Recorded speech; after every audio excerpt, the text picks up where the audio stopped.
All right. Hey, everyone. What's up? It's Briana Christine. I'm here with Alyssa Glanville.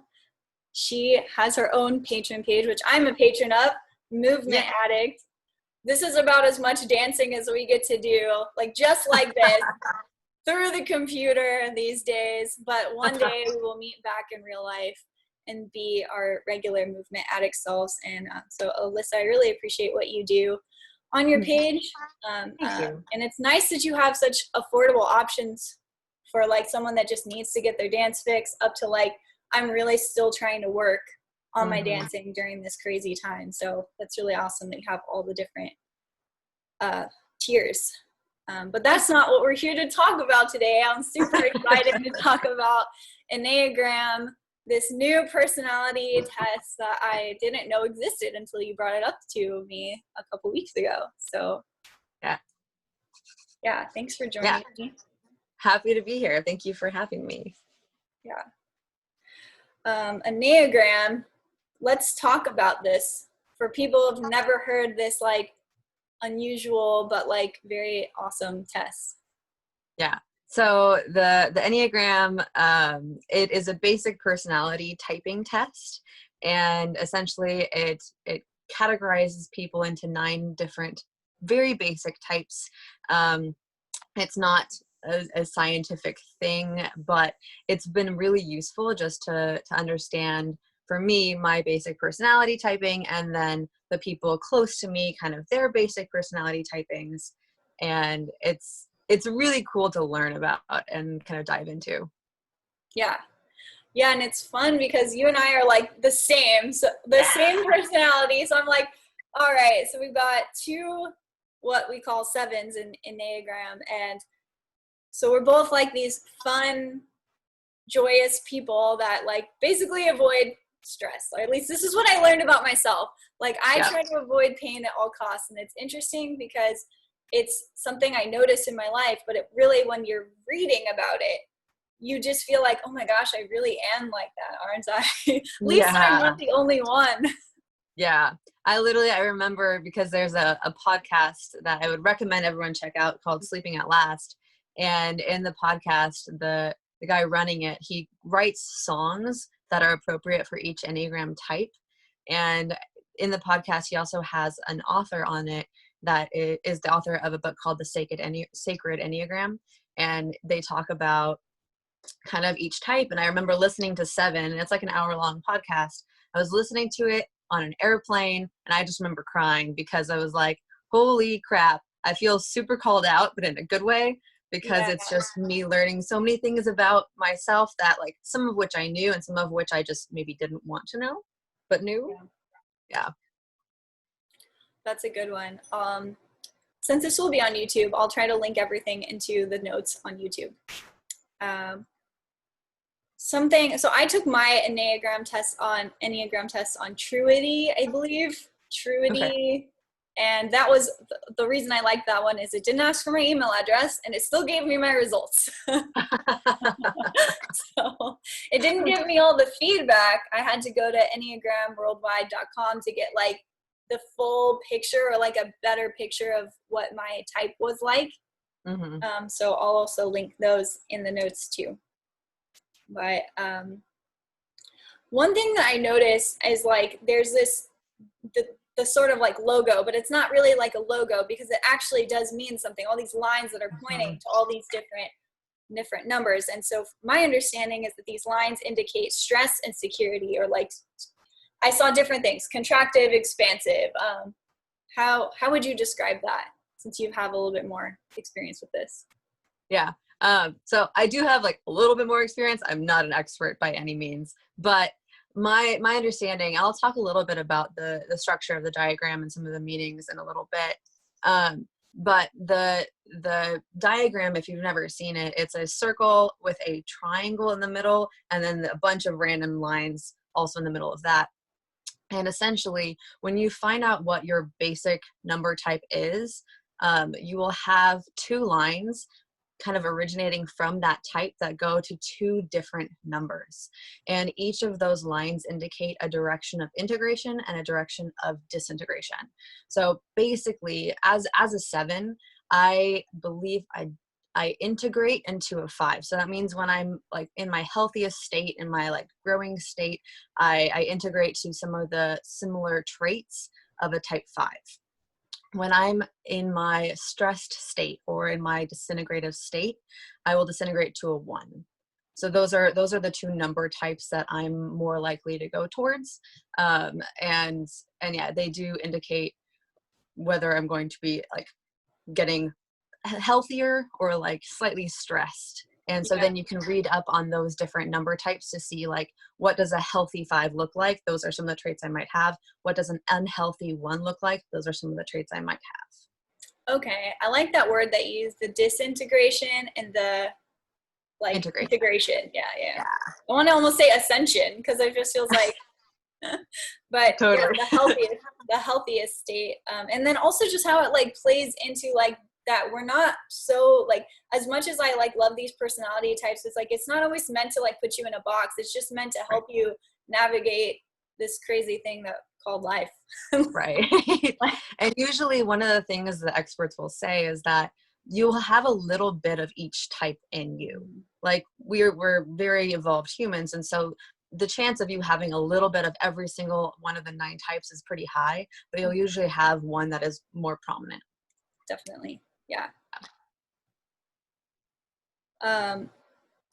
How has learning like the Enneagram, since we're talking about this, like how has it helped you understand those around you and yourself better? It has been, like I said at the beginning, with like learning more about myself on the airplane as I was listening to that podcast, it's definitely opened up my eyes to how I handle pain and negative emotions, and how I need to deal with those things better. And then in relation to other people, I can also like, I've spent a lot of time learning about the types of the 3 men that I currently live with. And because all of our types are different. So I have a 1, a 5, an 8, and then I'm a 7. And I would say we all have a lot of pretty big differences. And so learning each person's type and some of the things that help how they would communicate with me, or like knowing that Connor is a 1 and 1s prefer a structured lifestyle and things to be rather clean and maybe a little bit perfectionistic, and knowing those things about one of the people you live with can be really beneficial to like just household comfortability and harmony, right? So I know those things, and so as a household we're able to honor elements of each other's personalities because we've kind of researched into it. Yeah, and I know your family's done it a little bit too. I got Anthony, my boyfriend, to take the test as well, and he tested as a 9. Okay. Yeah. Nice. So, that's awesome. Yeah. So got some peacemaking in our relationship a little bit. He felt like he was kind of leaning towards the 5, which I guess is like the thinker observer. But like as I was reading the traits to him, he's like, I definitely like, as you're saying, like we have a little bit of each, but he's like, I definitely feel more drawn to the 9. Like, yeah, totally. It's good to have some 9s in your life. 9s are pretty awesome. And so can we talk about like, what's this like law of 3, law of 7 unity? Did you like, I saw it, but like, I didn't like research into it. Do you know a little bit about that? A little bit, yeah. So essentially, this is kind of talking about the diagram that you see when we look at the basic Enneagram. So you have a circle, and it starts with a circle to represent kind of the wholeness of humanity and the oneness of humans before we were fragmented by ego. And so we have kind of an unbroken circle, and then we have the law of 3, which is the triangle that goes inside of the circle. And the law of 3 essentially talks about the 3 centers. So we have the gut center, the heart center, and the head center. And so in that, I think it's going, the points of the triangle get 3, 6, and 9 on the number portion of the Enneagram. And the gut center is the 3 types that are kind of veer towards gut instinct and the emotion that they have more prominently is anger, and those are 8, 9, and 1. And then the heart center, those are the ones that go more towards, I think it's shame is the emotion that's prominent with them, and that's 2, 3, and 4. And then the head types are the ones that go more towards fear as kind of a natural emotion, and those are 5, 6, and 7. And so just kind of noting that those are all triads, those are all 3 things. So the law of 3 represents that. And then the law of 7, that is essentially the it's called a hexad, I think. But it's essentially like a 6-pointed, it looks like a crown to me. But that's the last part of the diagram that goes kind of on top of the circle. And the law of 7 essentially just represents the path of movement as not being in a straight line, right? So as we improve and grow, it's not always going to be an up or a down, but it creates a zigzagging line. Huh. That's super cool. Okay. Yeah. Now I might look into that a little bit more. Just I like that idea that like it's kind of like you see those charts, they'll say like what we want our life to be and then what our life actually is. That's so true. That's exactly what it is. We are disintegrating and integrating and disintegrating. All over the place. Awesome. Oh man. So is there what's your favorite thing about the Enneagram?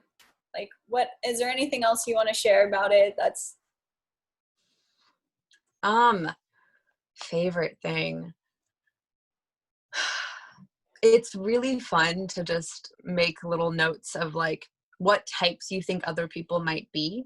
And maybe like, oh, I think that person's a 3, which makes sense because these are some of the traits that they may have, and it helps just to like understand different things about the other people. I've just really enjoyed diving into just learning more about myself through the process as well, and things that maybe again like I didn't know or didn't want to know, or knew but like hadn't really understood a lot of the things yet.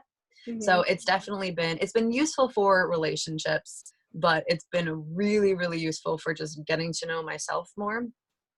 And I would highly recommend just checking it out. And again, it's not science, but it has been super useful and definitely opened my eyes to a lot of things. Yeah, I think it's important to point stuff like that out. Sometimes when it feels like when something is science, it's almost like you should take it more seriously. And we're not saying that this shouldn't be taken seriously, but it's something you might consider. Yeah, exactly.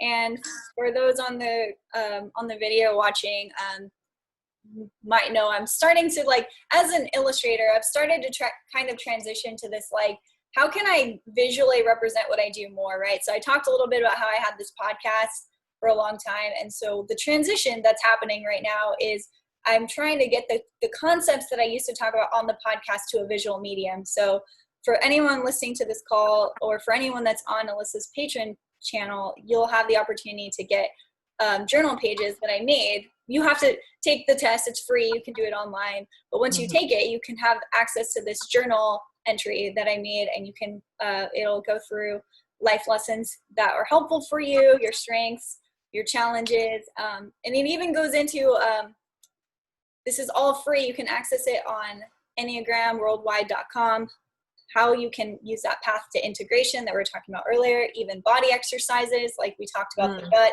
the heart, and the fear base, which is in the mind, how to like integrate that into your body. And I'll even post my my journal entry. It's not too personal, right? I'm just really just copying over what I learned from this other website. So the thing I liked the most about it is it says like needs from others, like what do you need from another person to get along with them better. And so for me, sometimes I find I can't always express everything that I need from someone. Like I know that something's wrong, but I don't have words always to express, like I just need you to tell me what you need from me, right? Because otherwise I'll make a bunch of possibilities and I'm not going to know which one is the right one. And if you tell me that's the one, then I'm like, oh, okay, I can do that. That's so useful. Yeah.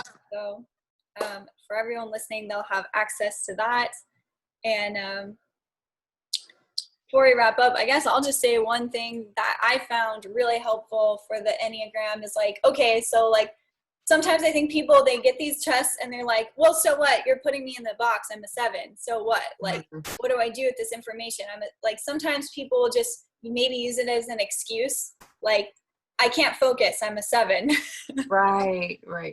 But for me, what I tried to find is like, okay, so I'm on the treadmill yesterday and I'm at the gym, and I decided I had this idea, like, what if I walked for 60 minutes on this treadmill? Because I don't have anywhere to go in 60 minutes, and I'm trying to like maximize my time at the gym. And it kind of was like something that was building in my mind, because I'm like, I could feel myself going, this is boring. I don't want to do this. Like, even though like I know why it could be helpful for me, even though I know this could be like really beneficial for me, I was like, I just like couldn't see myself taking one foot in front of the other for 60 full minutes. Like, what am I gonna do? This is boring. And so I had to kind of entertain myself by like making it into a game. Like, oh, well, we're dancers, so I'm like, I'm gonna focus on what does it feel like as I'm like pushing my feet into the ground, or like maybe I can try walking faster. Maybe I can just look at the people that are in the pool. Like finding something to do for 60 minutes and just, but still like keeping with that same task, and like not using it as an excuse to be like, well, I'm a 7, I'm bored, I'm just going to go get off the treadmill and go do the next thing. That's amazing. Yeah. I resonate with that, because I've always hated like endurance cardio. I'm much more of like, I'm going to sprint and like get it all done and then go. Yes. And like I started working on endurance cardio about 2 years ago, and I just remember hating it. And like, I don't like to watch TV when I'm doing cardio. That just feels wrong. Yeah. But what I did start doing was, if I was on like Stairmaster for a long time, I would just start watching dancing, because I didn't feel bad. Like, it's not TV, it's a learning process, right? I'm watching dancing to learn it. Yeah. And that definitely helped me pass the time a lot better. Cool. That's awesome. Yeah. But I super resonate with that. Yes.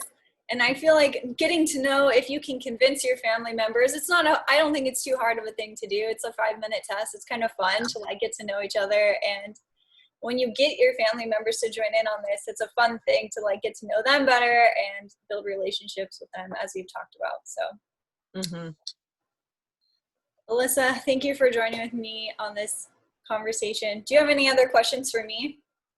The question I had written down was like, did you learn anything new about yourself? But you kind of answered that in regards to asking for what you need. Yeah. But kind of the question you asked me, like, what is your other favorite thing about this? Yeah, my other favorite thing. I'm going to look at my journal and see if I remember something specific to jog my memory.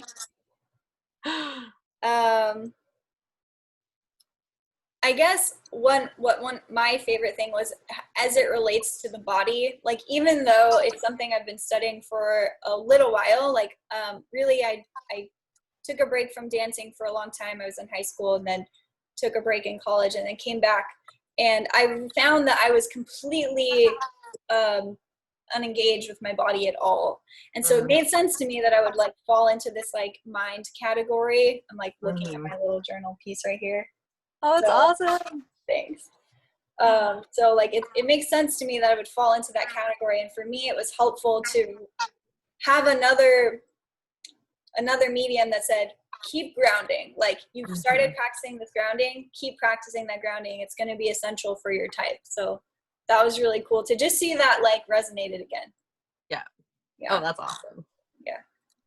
Love that. All right. So if anybody would like to see this journal, let's see, you can get it on Alyssa's page, and then I will find a way to make it on YouTube. I actually don't know how to do that yet. It's definitely going to be available in my Slack channel for the former daydreamers. That is people who used to have ideas to do things all the time, but now we actually take action in the former daydreaming channel, and we all keep track of it in a journal. And we have different exercises every week. So we'll probably be doing the Enneagram this week.